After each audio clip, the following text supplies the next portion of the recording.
Hi, I'm Tim, welcome to our channel, and thanks for logging on. If you enjoy these videos, do me a favor and subscribe to our YouTube channel right here at Watchbox Reviews. I would really appreciate it, and I promise to update daily.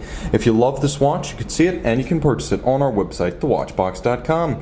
And today we are discussing the lovely 2003 debut, A Lange Sohne Lange Luminous, reference 101.029. This timepiece is 38.5 millimeters in white gold, the classical Lange 1 size, with a striking combination of black dial, white metal, contrasting stitch strap, and of course the luminous features of this dial that make it a little bit more useful and practical than your standard Lange 1. On my 16 centimeter circumference wrist, this is an easy watch to wear. As you can see, its thickness is only 10.2 millimeters with a generously sloped domed bezel. It slides underneath any cuff. From lug to lug, it's a nicely constrained 47.3 millimeters, so I can recommend this watch for a wrist as small as 13.5 centimeters circumference.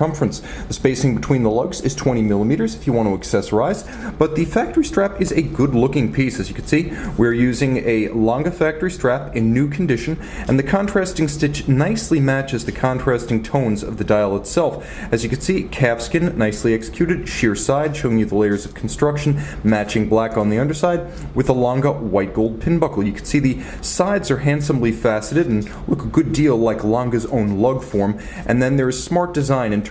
As you can see, the bridge is raised over the prongs and the strap sits inside the buckle rather than underneath it. It doesn't stack up on your wrist. There is also a retaining bar inside, so if you're like me and you have a small wrist and you tend to buckle the watch down to the smallest hole, it can be difficult to extricate the strap once buckled from the pin. That retaining bar prevents that situation from ever occurring. The case band is simple but strong, with satin finish down the mid case, contrasting nicely with the vertical polish of the bezel, giving way to the domed polish of the bezel. There is also a polished vertical component to the case back and then a sloped component to the case back. The lugs are all of high polish with a little bit of a transitional bevel down their flanks and a sharp stepped break with the case band to add extra definition. You'll note that the pusher adjuster for the date is satin finished on its exterior face, and then on its sides it's been polished. It's handsome, it's nuanced, and I love the attention to detail. You can see the Lange branded white gold crown, and we rotate over to the dial side. Lange watches use sterling silver dials, which is to say the dial blank itself, the basic disc, is precious metal. They are then galvanized to create the color you see, such as this black. Now the dial is loomed, and you'll note not only is it loomed, even the power reserve has been loomed. The contrast is excellent. Let's just roll real quick, make sure we're not in the date change zone. Yep, we were, so it's good to always check. And you can see how there is a pusher system for rotating the panorama datum, and it's as crisp and satisfying in a tactile sense as a fine column wheel chronograph, such as a datograph. The timepiece is simple, striking, and at 38.5 millimeters, it's a punchy look without oversized dimensions. Jumping over to the reverse side, you can see, let me see how close I can get. Lange manufacture caliber L901.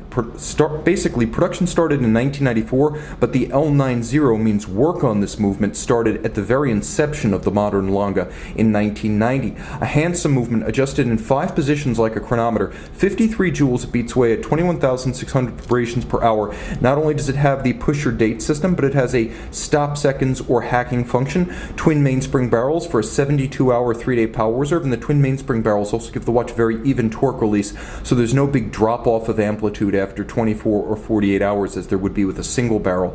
You can see it's handsomely finished with German silver bridges, a golden hued unplated alloy of nickel, copper, and zinc. The copper gives it that golden hue. You can see the mirrored chamfer around the edges of all the access ports on the 3/4 style pocket watch inspired bridge, and you can see that mirrored chamfer on the edge of the cock for the escape wheel and the balance as well as the edge of the 3/4 bridge. I should mention that the watch features many traditional finishing elements, including the glasuta stripes, because we're not in Switzerland, they're not Côte de Genève, fire-blued screws that hold the jewels in chaton in place, very much a pocket watch style of manufacture, reminding you that in 1845, F.A. Lange founded a company that ancestrally later became Glasuta Original and has the oldest heritage of watchmaking in Germany. So the Lange name dating back to 1845, and pocket watch manufacture first and foremost. You can see that there is black polish, the cap for the escape wheel, the case clamp screws, as well as the swan's neck regulator over the balance. And you can see that the half bridge for the balance is freehand engraved, so no two of these components are exactly alike, each one effectively a piece unique. Finally, there's an engine turned perlage across the base plate. 3/4 bridge, jewel set in chaton, glasuta stripes, German silver alloy. It's the image of a pocket watch on your wrist in the form of a modern and versatile all-around men's timepiece. See it and make it yours on the watch box. The Lange 1 Luminous by night, you can see that is no token lume. You can easily read the time as well as the remaining power reserve.